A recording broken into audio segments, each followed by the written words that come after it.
Today on the Mr. Maple Show, we have Jim Putnam of HortTube with Jim Putnam.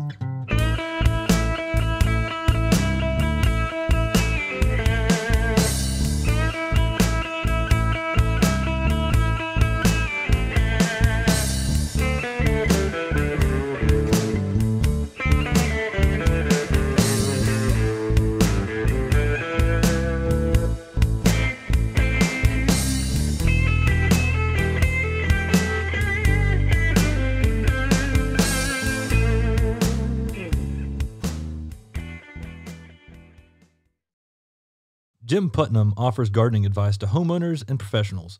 With over 30 years of experience in the green industry, Jim has worked in high-end garden centers, residential, commercial landscaping, and started a successful landscape company and a wholesale growing nursery.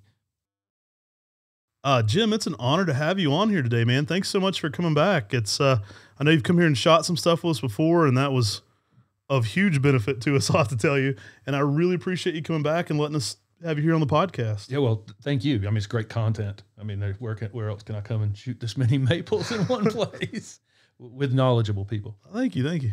So, Jim, we'll start off this podcast since there's so many people in here that are lovely maple people. They love maples. Right. I know you do all types of plants, but I know you do like Japanese maples. I do. What is it about Japanese maples that you like? I think mainly it might be winter. Which is one of the videos I'm here to shoot with you guys this time. Is I love the structure of them and the fall and winter interest part of them. And I think they can anchor and be, the bones, kind of the bones of the landscape. And you need those. Mm-hmm. You need those things that just kind of hold up in all conditions. I couldn't agree more. I was talking to somebody the other day, and it's like I go sometimes and I visit Japanese maples or just deciduous woody ornamentals, but mostly Japanese maples at arboretums and stuff out of leaf. Yeah. And then I'll take pictures of it. Right. And then I'll get back and I'll be like, no, I promise it was in leaf. Like I got so excited to see this plant. Yeah. And then I'll look at the picture later and I'll be like, that wasn't even in leaf. Yeah. It's still interesting. It was just in my mind that, I envisioned all the seasons that this thing does. And it was shocking to me that it wasn't actually in leaf when I was that excited about it. So everybody knows you from, HortTube with Jim Putnam. I think, if they're finding us, I think you're around 182,000 something like that. Yeah, subscribers now. It's a massive gardening channel. I stopped looking after 1,000. I mean, oh my gosh, it's so well known, and I think that's how obviously a lot of people know you from that. You got into the industry a little bit different. Can you talk about what got you into horticulture initially? Yeah. I did tobacco farming in the summer as a kid. And to get away from that, I went and got a job at a garden center in Raleigh, North Carolina, called Rake and Hoe. Yeah, it was a very high-end garden center. It's since closed. The family closed it down. All the people, interestingly, from that garden center are still in horticulture somewhere, doing interesting things. So it was a great group of people that got me interested, and then from there, I went to work for a couple landscape companies, learned a lot that way while I was in school, and then started a landscape company and became a North Carolina certified landscape contractor and was finding success with that. But, I kept going in nurseries, and I'm like, all the landscapers are driving the same beat up pickups, but the nurseries keep growing. So I was like, I'm going to try that. And I love plant propagation. And so that was the basis of my nursery was propagating rooting plants for other nurserymen. And those were some of the first videos that were on my channel were plant propagation videos. And I then opened a garden center, had a place at the Raleigh Farmers Market. If you've ever been to that Raleigh Farmers Market, it's pretty epic for as farmers markets goes. It's a destination market. Right. I've heard people come there, travel to see that one. Right. Yeah. So that was an interesting place to sell plants. And then I started making content for my customers. I had no intentions of having a YouTube channel that people looked at outside of the people who were buying plants from me. And so for some reason, people started watching them from all over. Wow. And here we are. Well, that's an interesting success story because, people love your channel. Like the people that found us through your channel oh my gosh, like they're like the most loyal Jim Putnam fans. Man, Like I have the best fan. I mean, my comments below my videos are always so positive. I mean, it's amazing to me how wonderful the people are who watch. It's gardeners. Yeah, yeah. You know, I mean, how many arguments, you know, they're just nice people in general, people who spend some time in their yards. Before that, I know that's like an extensive, like you did like so many different things in horticulture.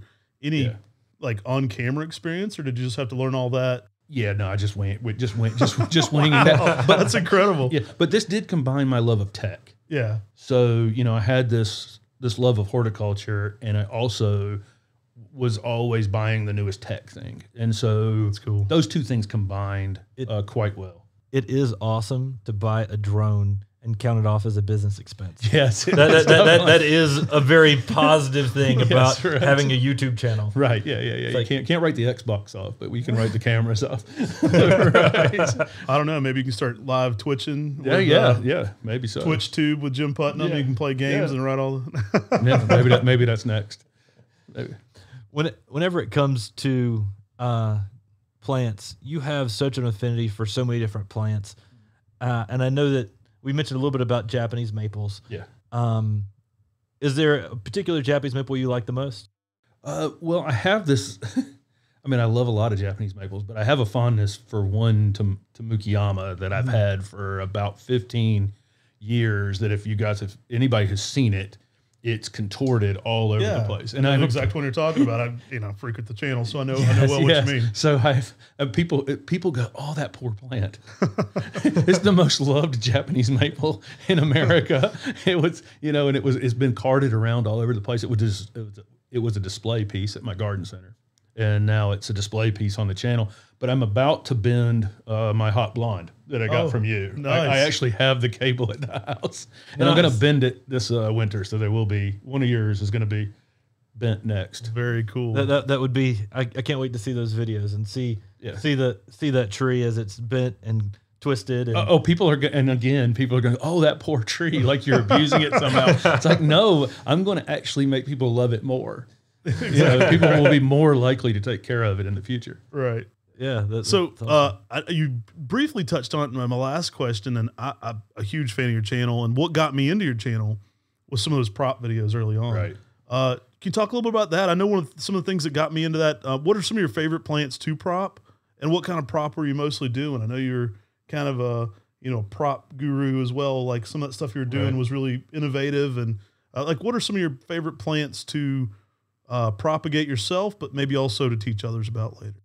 Oh, Camille, Twofold questions. Well, yeah, no problem. I was just propagating woody ornamentals, things that couldn't be divided, and then not grafting like you guys are doing. So, pretty much anything in the middle of it gets divided or it gets grafted, everything else that can be rooted. And then figuring that out, using other people's manuals, maybe the woody plant propagation manual from Durr, and looking at,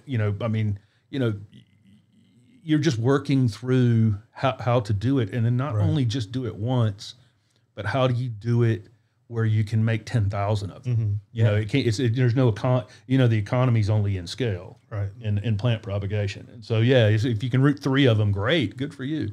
But can you root 30,000 and have them all look exactly the same and be finished that same week? That was the part of that's what drove me there. It was just fun. Before your channel, everyone had to break out the book or break out the IPPS proceedings, the old IPPS proceedings. Yeah. And now they can just go on your channel and learn about how to root these different plants. It's awesome. Right. Yeah. And, one of the things I've tried to do it multiple different ways. I don't know if you guys, no reason for you to, but if you have, the only propagation video I put up this year was this year. This has been a year for me of trying to save people money. So, I want them to spend money on something like a Japanese maple. No, I'm serious. No, that's what I've said is go out and the things that you are really drawn to, go spend some money on it. But the other things, people are just trying to sell you stuff. You can do some of these things yourself. You can save money by doing seed on your annuals and some of your perennials, and you can root some things. And then again, save your money for that. big bang Showpiece for your thing. buck showpiece thing, or a patio, or you know. The thing I did this year was I took a 1 gallon container and I cut 2 notches in it, and I laid a branch through it, and I put a brick on top of it, and I walked away. I've seen that video. Okay, yeah, and that's it. And so, and then everybody knows you can air layer like this, or you can just put leaves on top of a branch and then come back to it. But those have to be dug out. This was rooted into the pot. You just cut it away from the plant. Yeah, yeah. And it was done. And so people were like, whoa, that's, you know, so I've tried, again, I each time I do propagation, I'm trying to show there's a lot of different ways. Right. Yeah. I thought it was genius. One of the things I really liked, you know, and it's got to be a challenge to take these big tech, like, you know, you're rooting thousands of things, and then you're taking ways to make that easy for like the home gardener too. So I thought that was super cool. Like I watched your one on like hydrangeas, and you were basically saying like, here's how you can root like 5 hydrangeas at once. Right. That's what, it's a small it. level. Yeah. Right. But like, it's cool. And I mean, that's stuff that no one's doing. I think that's really interesting for the home gardener. Right. Yeah. Some nurserymen probably don't like it. I think that's awesome. Hey, I sell hydrangeas, and I thought it was cool. Yeah.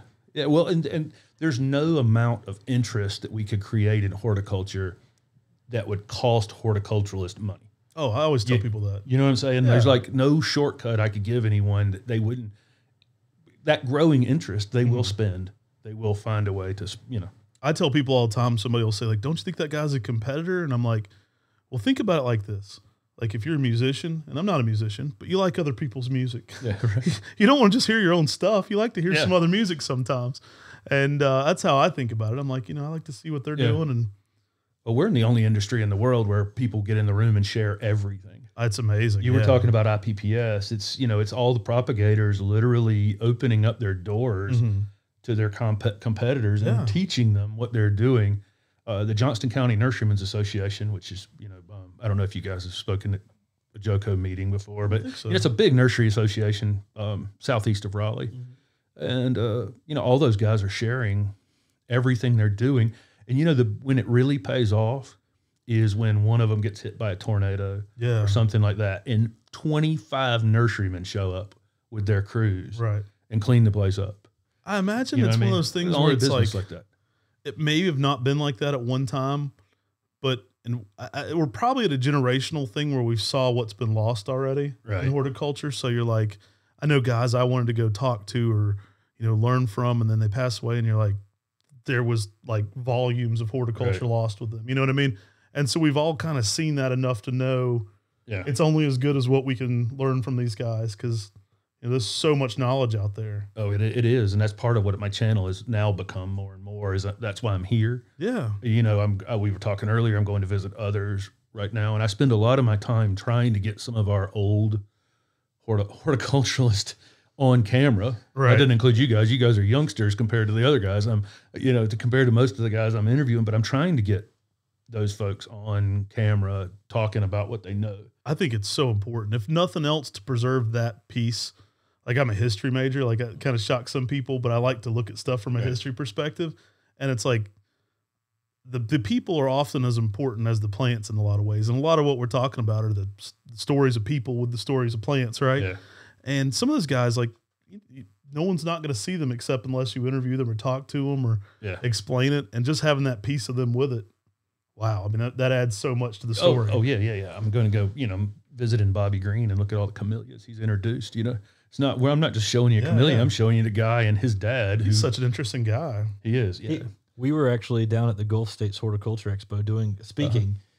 And only time they got like 8 inches of ice. We brought the ice from North Carolina. That's funny. We showed up and like we drove to the stadium from our room, and it took us 20 minutes. And the next day it took us 4 hours. They opened the expo doors and just let people come in, even though it was technically closed. And so they kept us speaking. And, you know, there was a group of probably 30 to 40 people that was at our talk. Yeah. When normally it would have been much, much larger. And Bobby Green came up and said, I found this tree in my dad's backyard. Yeah. You should graft it. And it became one of our cultivars, Shazam. Oh, really? Oh, that's awesome. Super cool guy. Yeah, always so giving. And it's awesome that you're going to get him. Yeah. He's such a great guy. And he's such a wealth of knowledge when it comes to camellias, especially. Yeah. I mean, everything that he's done there. And we always try to meet up with him every time we're down that way. Yeah, there's an interesting one that Magnolia Serendipity that's at the Ralston is actually his, and he had sent it there with just a number on it or something like that. And Mark Wethington kept calling him, going, "Hey, this Magnolia is great. Does it have a name?" And he's like, "It's nothing. I just sent it up there. It's no big deal." And he kept calling him. Right. And finally, Mark said, "Give this thing a name, or we're going to give it a name." Right. And so he named it Serendipity, just because it's serendipitous that it turned out to be. It's a beautiful magnolia. A lot of times, some guys like him are just too humble, right? And they have gold. It's just like the coolest thing ever. Right, and you just need that little extra. Like, do you understand? This is like groundbreaking, right? We were talking about that with Mark Wethington, because Mark Wethington put out Acer Lavagatum that he'd wild collected. Yeah.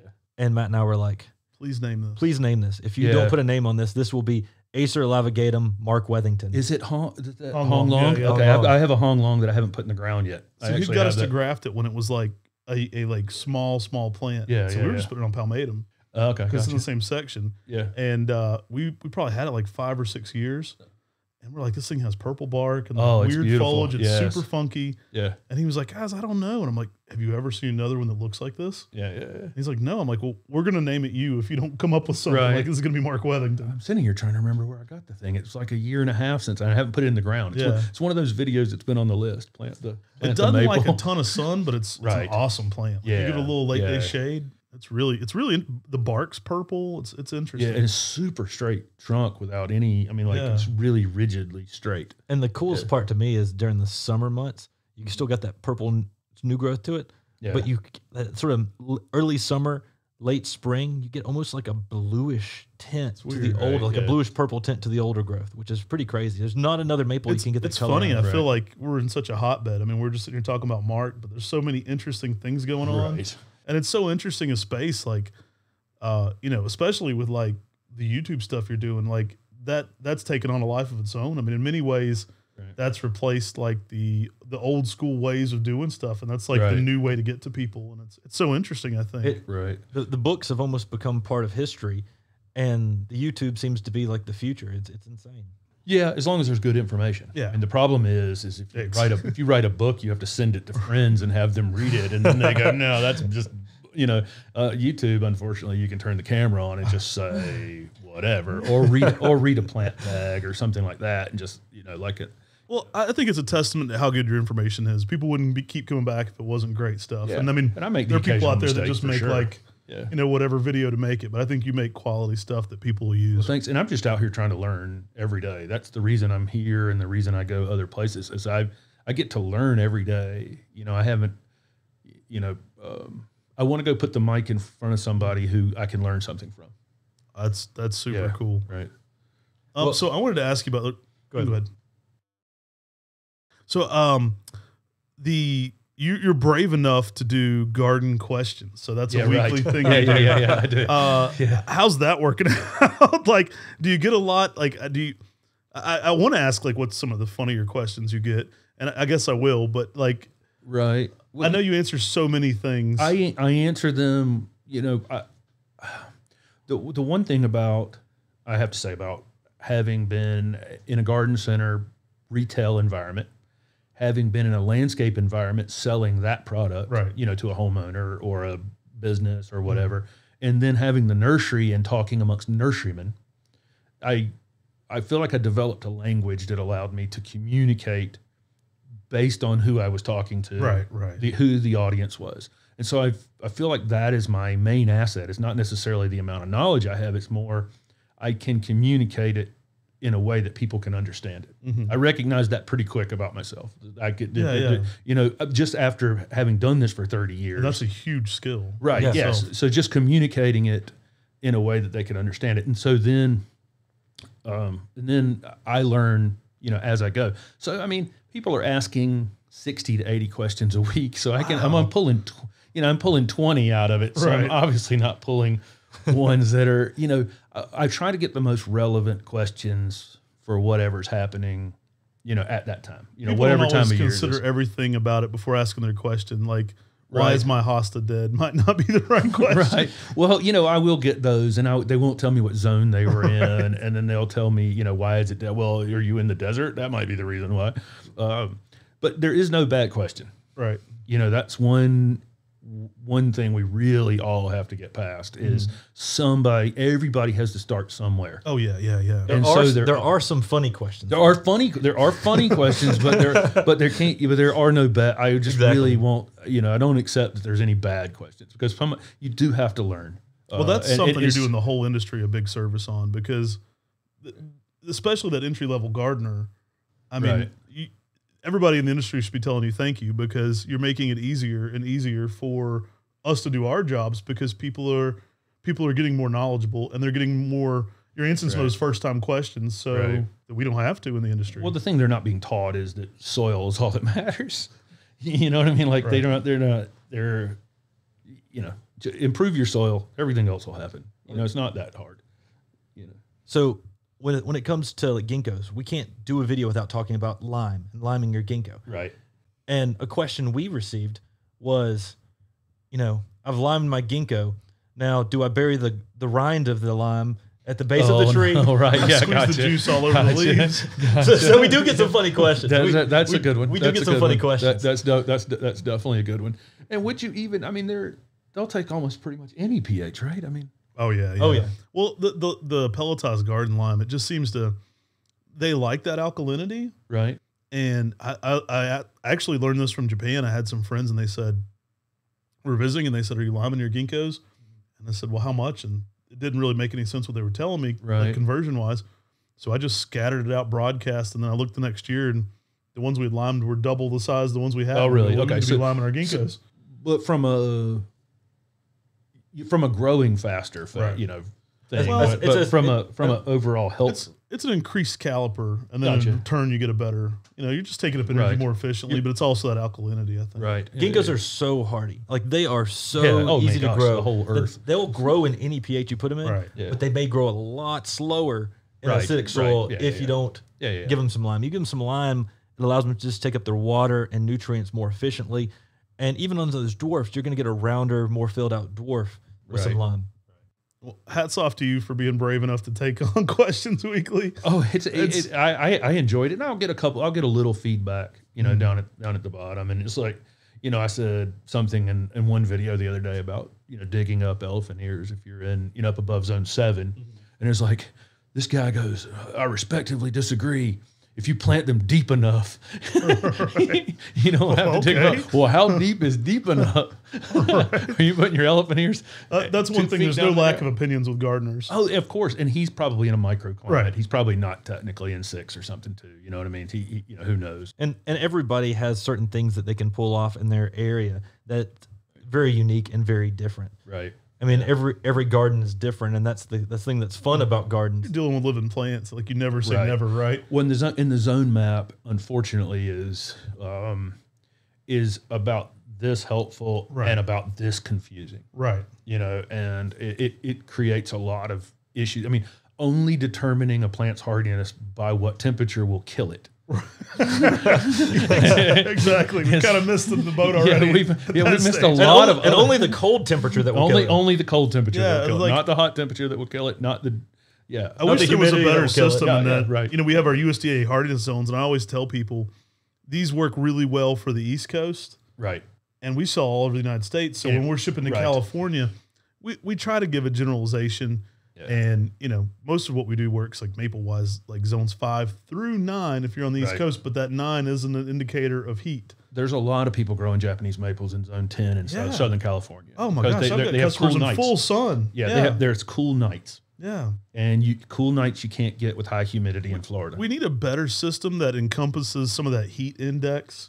Right. So that we can explain. But then there's so many factors because, like, you get into conifers and you're like, well, humidity.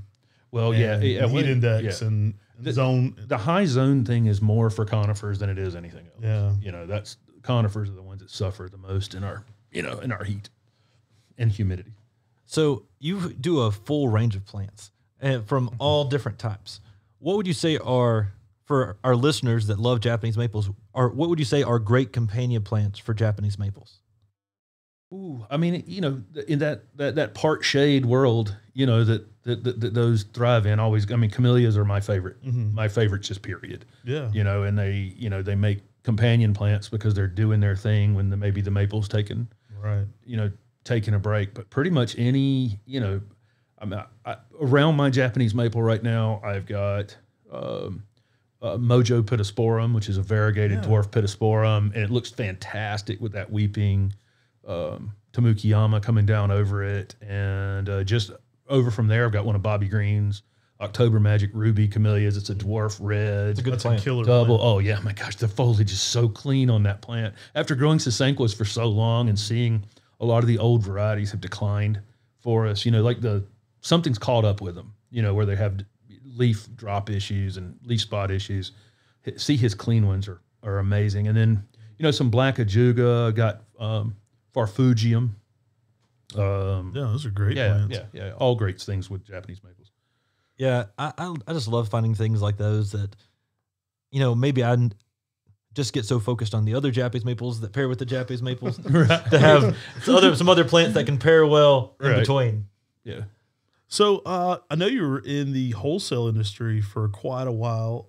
Speak a little bit about that. Like, what kind of was your focus there? Did you have a main type product you were doing? Yeah, I rooted plants for other nurserymen. So I was doing trade gallon material. For those of you who don't know, a gallon pot's actually 3 quarts. Right. And so it's technically a trade gallon. We did a video about that because we get people and they're like, right, I cannot put a 1 gallon of milk in this. Yeah, right. Yes, right. Yeah. We're so sorry we did not come up with this terminology, but it's a nursery standard. Yeah, and I think Pennsylvania may have an actual law for it now, but interesting. Yeah, but I think it's a trade gallon material that I grew for those guys, and so I would just literally rooting and growing thousands of things for them to fill in to their they get to November and go, I'm going to be short on this.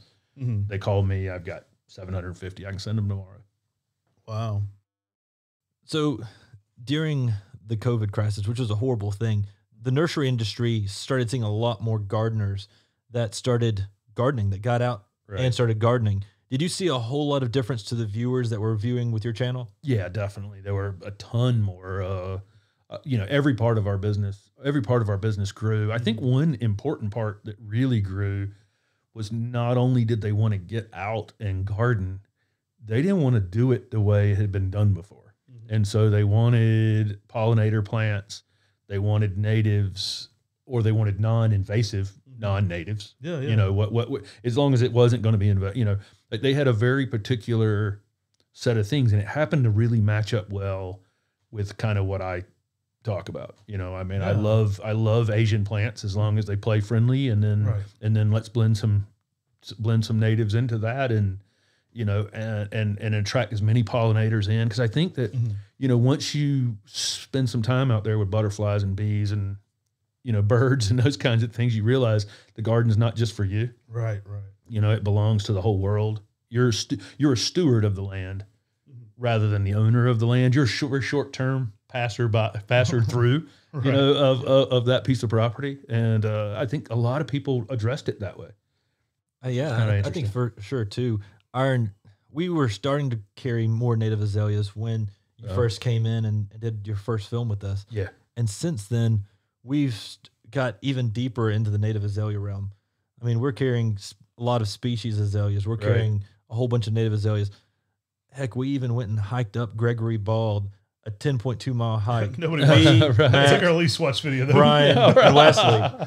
And got up on top of Gregory Bald and talked about the azaleas, this native hybrid swarm, with some of the members of, and the president of the Azalea Society of America was up the same time we were doing it. Wow. And that was just a fun trip that we were geeking out about.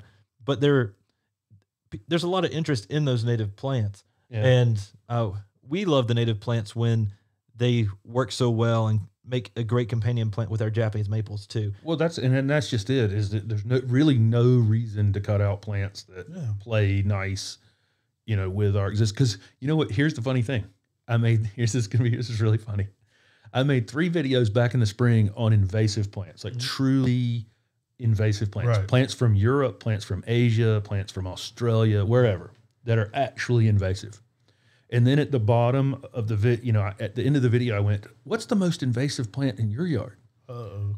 it was almost all natives. Yeah, native red buds are gonna throw a Right, billion yeah. seeds. It was red buds, and it was Right. Virginia creeper, and it was Right. it was like all these natives that make the list, because natives are pretty good at reproducing themselves. Right. That's how, That's the way it works, right? That's the way it works. They're happy here. So we touched on it. You actually dove into it, but Brian from here actually, he follows your channel a lot too and loves your channel. And he was going to have me ask you what some of your top pollinators are. Was actually the question that he was going to ask, because he, a lot of good content there. Right. We do a lot of, we do a lot of dahlias, and we do a lot of seed dahlias. We let the bees blend them together and then collect the seed on those. We do a lot of zinnias, a whole lot of zinnias. And there's so many good new dwarf zinnias, Profusion, and a couple series of zinnias that are very good. And we do a lot of stuff from seed, and a lot of salvias. Salvia, of course, is always going to be at the top of the list. And then right here, going into fall, the Farfugium's blooming.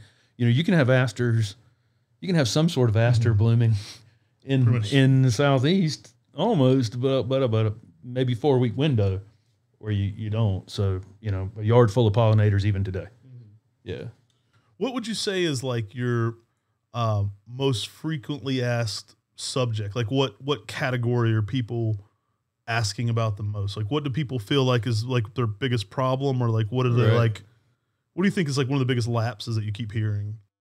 Well, again, there's always confusion around the zone map, and if I had to say the number one question I actually get on the channel is all about Denny Werner's red buds. Yeah, no kidding. He's got some good ones. He's got some good ones. Those are good ones. He's got some great red buds, but those flamethrower. Yeah. Either where can I get one, and now that I have one, why is it dying, or why those things grow so fast. I don't know if you guys have you grown Golden Falls. Yeah. We do Golden Falls and flamethrower. Okay, you know how fast that thing will grow. And white pom pom. Yeah, white pom pom is one of his newest ones. Yeah. We get to release that one. I think one of the first ones online. Oh, okay. That's the dwarf one. It's the one that's a white hybrid with. I know that. Okay, I got you. It's a double blooming Really white. big. I got you. He has a dwarf. There's a dwarf one coming too. Yeah. It was one of the only plants I was ever asked not to film. Oh yeah. Well, It's secretive. Yeah. That one was super You secretive. might get an arrow dart through the window talking. Yeah, about right. it. Yeah, right. Yeah, right. But that those things grow so fast; they're almost their own worst enemy. Yeah. That my Golden Falls, I can lift the skirt on it, but limb it up. Yeah. This weeping tree 3 feet, and it'll be touching the ground again in a couple months. It's amazing how fast that thing. They're great plants. I think a lot of people are shocked to find the redbud lifespans like 20 years sometimes. Right. Too. And They're that's still great plants, but I Right. think that can shock people a little bit. Yeah, but those are destroying themselves because they're Yeah. growing so fast. You have to do some pruning on them to get some caliper. Normally you're keeping limbs to get caliper. Right. In this case, you're saving the tree and reducing the limbs. So much cool stuff Yeah. being done there, though. I mean, it's Oh my interesting, gosh. fascinating stuff. Maybe you can twist his arm for us, so he'll come let us shoot some videos on that, or Oh man, Denny. or get some of his newer stuff, or be on our podcast. He's I said earlier that a day spent with Buddy Lee is a great day. A day spent with Denny Werner is a great day too. Yeah, oh my gosh, yeah. he's so awesome. super He's interesting. so fun. His pollinator garden is world class. I bet. His pollinator garden. He's got 100-foot pollinator garden that's 30 feet wide. It'll just blow your mind. All the things that are blooming in it at any given time. So we're going through here, and this podcast obviously does a lot with Japanese maples, but this podcast is also about some just amazing people in gardening. Do you have anybody that you'd recommend that you think we should go and seek out and interview for our podcast? Well, Denny, I would definitely put Denny, and and again, Bobby Green. You said you went and did one with who else? I don't know who we got to go get. You got to get Dr. A on. Dr. Armitage has definitely got to be. If you want to have a fun, time, He can talk circles around you. It's funny. He takes the hat off and he instantly calms down and is quiet and puts the hat back on, and he's Dr. A. Dr. A. Those are It's like some a of my superhero outfit. Those are some of my most popular videos. Yeah. With Dr. Armitage in the garden. He's just so funny, and he's like, we're going to about 10 more minutes of this, and we're going to drink some wine on the porch. Right. I used to do a garden show, Sacred Heart Garden Festival in Augusta, and I would be a speaker at, but I would be selling plants at it. I would be like the last speaker on the docket, and he'd be Right. the head speaker there. And he would do a garden walkthrough, and he would just bring the entire crew through your booth, and he just saw your plants. Yeah, So right. it's like, Yeah, right. He would just walk through your the whole garden center. I mean, it's basically there'd be like 15 vendors, Right. And they'd be like, well, no, this is great. This is the one you need right here, and Yeah. you're like, Everyone grabs it and hands you you know, cash and don't ask you were just, any you were just questions. Yeah, hoping right. that the garden tour he was Yeah. doing made it to your booth, because if he didn't run out of time, he was going to sell all your plants. Yeah, he's nothing but energy. I don't know how much older he is than me, but he has a lot more energy than Right, me. right. I need whatever he's doing. That's Right. He plays tennis. I think he plays tennis a lot. Yeah, Yeah. I will definitely seek out doing some interviews with him. Yeah. We benefited recently. Mark got stuck overseas and didn't make it back, and so we interviewed Talon Buchholz in the spot that Mark was going to use to be the speaker at the Maple Side event this weekend. So Oh, nice. so that one worked out well in our favor. Yeah. So for our listeners, if you're listening to this now, the one preceding this by 2 interviews was actually Talon Buchholz. So you can go back and listen to our interview with Talon Buchholz if you're a Japanese maple fanatic like we are. That's definitely a podcast you'll want to check out. He's a really influential guy in maples, and notoriously doesn't one of these guys that doesn't talk. So Right. if you get to him, it's a miracle. Has Mark asked you to be on his? Not thing, 'cause yet. I was So on- we need to go yeah. exchange. I've talked to him about it. I was actually calling him yes. and left him a voicemail because we were going to be down that way and catch Mark, and he was overseas at the time. Right. So I love hanging out with Mark too. he's Mark, such a wealth of resource here in our area too. He's He's such a an- nice guy, and but he's 2 things too. He's so knowledgeable about plants, but then he's also able to communicate with anyone.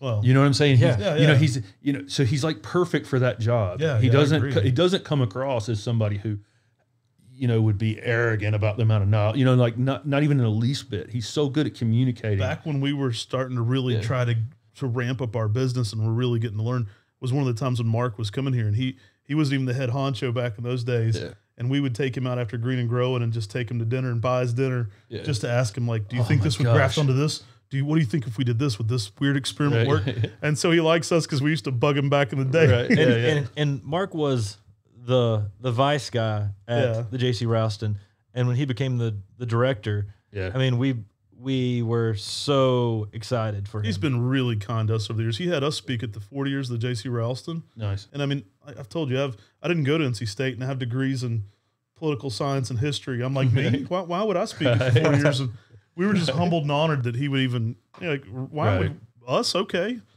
But he's super cool guy. Yeah, he is.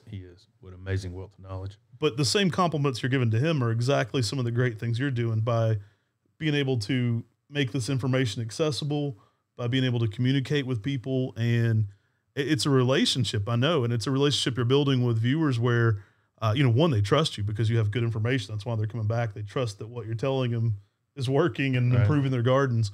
But it's also a benefit that's almost been lost. I mean, how many gardening shows are on TV anymore? Like, how many things do we have? And so people go to the internet right away, and I mean, man, they're going to find you, and you're going to provide them with quality content that actually, is a benefit that's going to give them some skills. Thank you very much. I think it's a big deal. I really appreciate it, and you're doing the whole industry a huge favor because you're raising the overall gardening IQ, which is always a good thing. I hope so. That's the main thing, is to not have bad information. It benefits and not be trying us to sell all, everybody something. I'm not selling them anything. Right.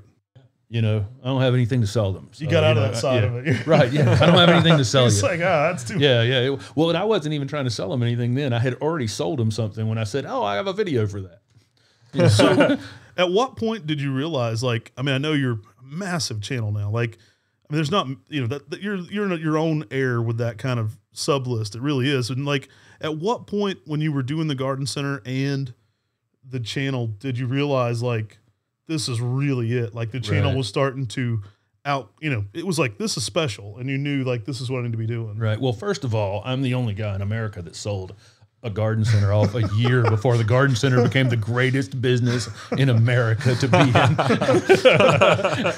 I think you made the right move. Oh, though. I did. But I do joke about it. Yeah, like, like of all the blood, sweat, and tears, Right. if I'd just stayed around like 2 more years, it would have been the best year ever. No, I would have been miserable doing that. HortTube brought to you by the Putnam. Yeah, right. Well, people were driving long distances to come to the garden center very early on, and I started doing some video content for the Southern Living Plant Collection for Encore Azaleas, and I realized that if I was ever going to do something like this, now was the time to do it. And I do consultation work and I do other things, so it's not all based on this. I do some nursery visits for some folks to help. I do some nursery consultation stuff. Where nurserymen will, I'll have them on the phone or in person. I've kind of been so many places now that if someone's growing it well, I probably have seen it being grown well. Yeah. And so, sometimes I'm just the lucky guy that stands there and goes, something, if you move that under a 30% shade cloth, or whatever it is, what I mean? Like I can offer some benefit that way. Yeah. Just by having seen so much. Well, that makes a lot of sense. Well, we really appreciate you being on our podcast today. I know you're here and you're going to be filming some stuff here, but I appreciate you taking a moment to come in here and jump in our podcast. I know that a lot of our listeners, they're probably subscribed to you on your YouTube channel. And if they're not, they should be. You want to tell them a little bit about how they can reach you on different platforms? It's HortTube everywhere. It's at HortTube on Instagram, HortTube on Facebook, HortTube with Jim Putnam. And I have a new channel called Garden Plants with Jim Putnam that I'm just highlighting individual plants. And so that's my 2 channels. Well, I can tell you, we have a very small gardening channel, but you're frequently in our comments. Like people are like, when we do interviews, like you're requested. So I appreciate you coming on here. Your fans, we have a lot of overlap, but your fans are very enthusiastic and they're like, hey, think about trying to get Jim Putnam. And so we greatly appreciate it. A lot of our people found us through initially being on your channel too. So we greatly appreciate that. Well, good. I've had so many people in person, that have since become big customers. And that's, we said this earlier about, another nursery that I had been to, and he told me they had great business after I'd left. Great. Yeah. I hope so. Yeah. I hope to highlight somebody's business that, nice people in this industry that deserve all the attention they're getting. We really appreciate it. Yeah. And I think you're doing the whole, like I said, I can't understand. I think you're doing the whole industry a huge favor just by generally raising, it's the rising tide raises all boats. Well, I think you're raising the general IQ of gardening IQ. So the general gardening IQ goes up. It benefits everybody that's in the industry. Nice. Awesome. And I know that you're going to be shooting some stuff while you're here, so people can go to your HortTube on YouTube. Yes. And go in and watch some of the things that you'll be filming here as well. By the time this episode gets listed, you'll probably already have some of those videos up. Yeah, and I'm going to put you on the spot now since you put me on the spot. It's your turn. Sounds great. Thanks so much, Jim, for coming in here today. Thank you, guys. It's a huge honor to have you here, and I hope you all enjoyed this episode. Take care, y'all.